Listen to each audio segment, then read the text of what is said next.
ఓం నమ శివాయ. శ్రీ విష్ణు రూపాయ నమః. ఈరోజు సింహరాశి వారు అంటే వాళ్ళ date of birth, time of birth ప్రకారం కావచ్చు, వాళ్ళ పేరులో మొదటి అక్షరాన్ని తీసుకొని జాతకం పరిగణలోకి తీసుకోవచ్చు.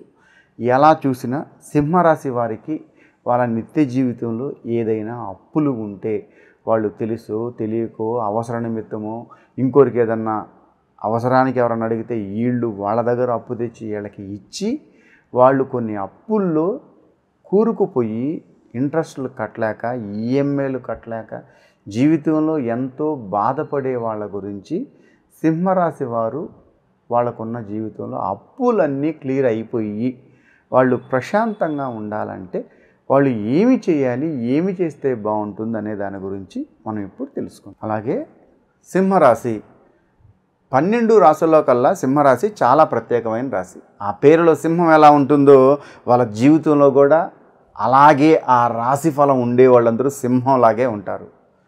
12 రాశుల్లో కల్లా సింహరాశికి చాలా ప్రత్యేకత ఉంది. ఆ రాశి గురించి ఎంత చెప్పినా తక్కువే.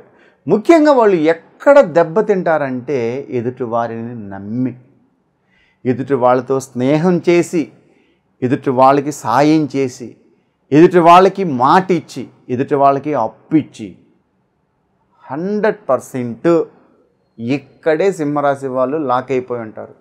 ఇక్కడే సింహరాశి వాళ్ళు దెబ్బతింటారు. ఇక్కడే సింహరాశి వాళ్ళు మోసపోతారు.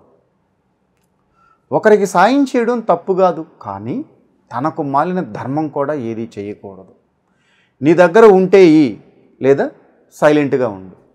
నీ దగ్గర ఉంటే ఇస్తే అది రాకపోయినా అడిగేవాళ్ళు ఎవరు ఉండరు. కానీ నీ జీవితంలో నీ దగ్గర లేకపోయినా నువ్విచ్చిన మాట కోసం, నా అనుకున్న మనుషుల కోసం నువ్వు అంటే సింహరాశిలో ఉన్న నువ్వే కాదు, ఆ రాశిలో నేను కూడా ఉన్నాను కాబట్టి చాలా ప్రత్యేకంగా చెప్తున్నాను. నేను కేవలం నమ్మి, అప్పిచ్చి, సాయం చేసి మోసపోయేదే ఎక్కువగా ఉంటారు తప్ప వాళ్ళకై వాళ్ళు చేసుకునేది చాలా తక్కువగా ఉంటుంది. అంటే భలే చెప్పారులే గురువుగారు, మీది కూడా సింహరాశి కదా అని అంటారేమో. నా సంగతి పక్కన పెట్టండి.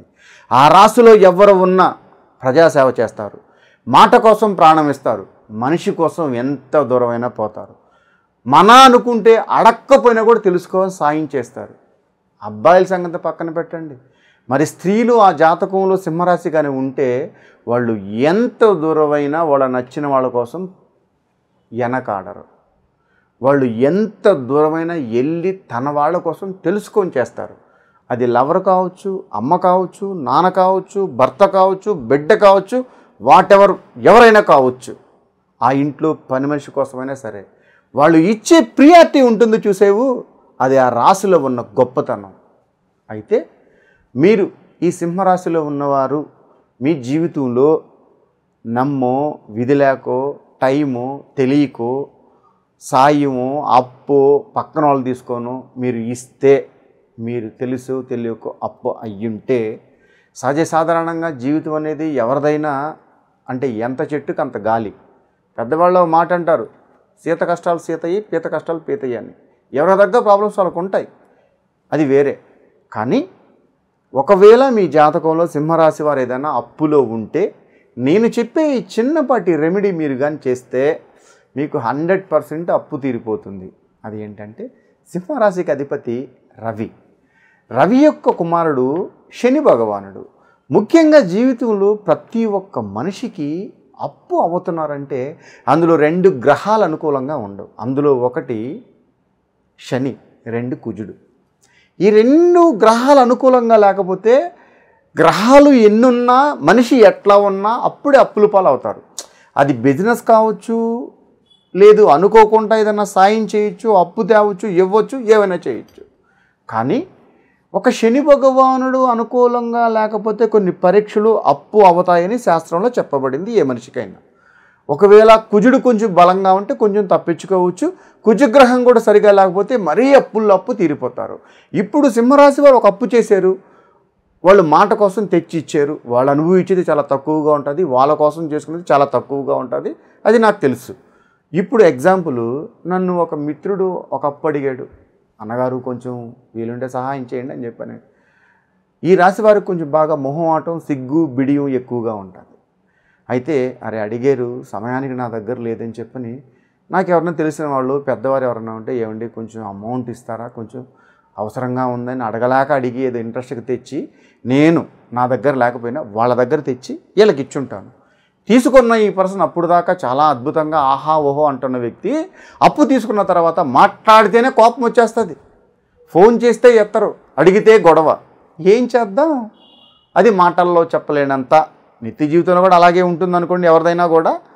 అలా ఉన్నప్పుడు మీ జీవితంలో మీ అవసరానికి కాకపోయినా ఎదుటోళ్ళకి మీరు ఇచ్చి అప్పులో ఉన్నప్పుడు ఈ సింహరాశి వారు ఏం చేయాలి అంటే, మీరు పొద్దున్నే అంటే ప్రతి ఆదివారం రోజు, ప్రతి మంగళవారం రోజు, ప్రతి శుక్రవారం రోజు, ఆది శుక్ర మంగళ 100%లో మోస్ట్ ఇంపార్టెంట్ సండే పొద్దున్నే నిద్రలేసి తలస్నానం ఆచరించి ఎర్రని షర్ట్ వేసుకోవాలి ఆదివారం రోజు. అలాగే ఎర్రని కుంకుమ నుదుటను ధరించాలి. అలాగే ఒక రాగి చెంబులో ఎంగిల్చేని వాటర్ పట్టి ఎర్రని పువ్వు అందులో వేసి తూర్పు అభిముఖంగా నించొని సూర్య భగవానుడికి ఈ మంత్రం జపించాలి. ఆ మంత్రం ఏంటంటే నమో నమో నమో నమో సూర్యదేవ నమో నమో. ఇంతే. ఈ మంత్రాన్ని 9 సార్లు తూర్పు అభిముఖంగా నించొని మీరు ఓ రాగి పాత్రలో నీళ్లు తీసుకొని, అనగా రాగి చెంబులో నీళ్లు తీసుకొని ఎర్రని పువ్వు అందులో వేసి ఆ మంత్రం చదువుతూ ఆ అర్ఘ్యం సూర్య భగవానుడికి ఇవ్వాలి.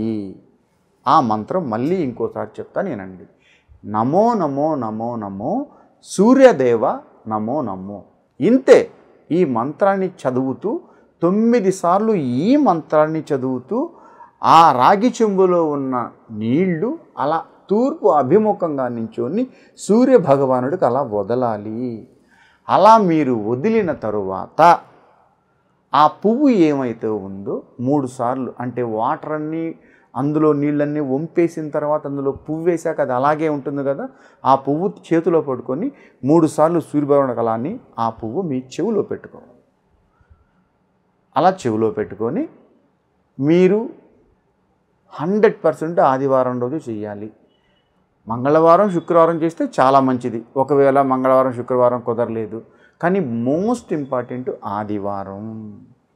ప్రతి ఒక్కరూ సింహరాశిలో ఉన్నవారు ఆదివారం రోజు ఈ ఒక్క మంత్రాన్ని చదివి అర్ఘ్యం సూర్య భగవానుడికి మీరు వదిలితే ఆయన కుమారుడైన శని భగవానుడు మిమ్మల్ని బాగా సంతోషించి తను కంటితో మిమ్మల్ని చల్లని చూపు చూసి మీకున్న అప్పులు అన్నీ పరిష్కరింపబడతాయి.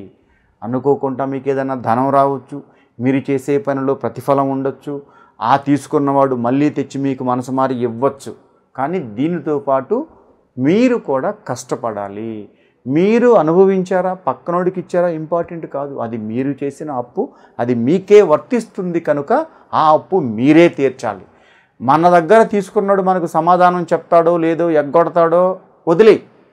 నువ్వు తీసుకున్న వాడికి మాత్రం నువ్వు 100% ఇవ్వాలి. ఇది నీ ధర్మం. అయితే నీకు నీ దగ్గర అప్పు ఎగ్గట్టినోడికి పెద్ద తేడా ఏమీ ఉండదు. అలాగా నిన్నమ్మి ఇచ్చినోడికి నువ్వు మొహం చాటేయకూడదు కదా. కనుక సూర్య భగవానుడు మనకు మంచి ఫలితాలు ఇస్తాడు. ఇది ప్రత్యేకంగా సింహరాశిలో ఉన్నవారికి మాత్రమే.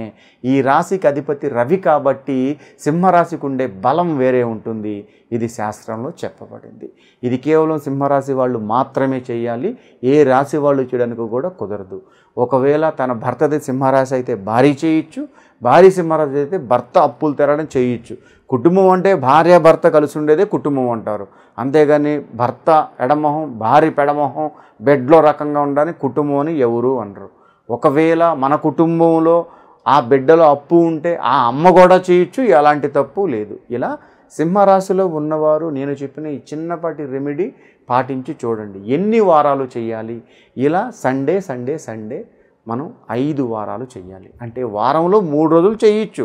అంటే ఆది శుక్ర మంగళవారం. లేదు వారంలో ఒక రోజు చేయొచ్చు, అది ఆదివారం రోజు. అలా 5 వారాలు మీరు చేస్తే 100% మీకున్న అప్పులన్నీ హరింపబడతాయి. ఇందులో మీకు ఎలాంటి సందేహము వలదు. వారంలో 3 రోజులు లెక్కేసినా లెక్కేయకపోయినా వారం అంతా ఒకటే. లేదు అట్లాగా 5 వారాలు చేయాలి. ఇలా చేస్తే మీకున్న అప్పులన్నీ హరింపబడతాయి. కృష్ణార్పణ.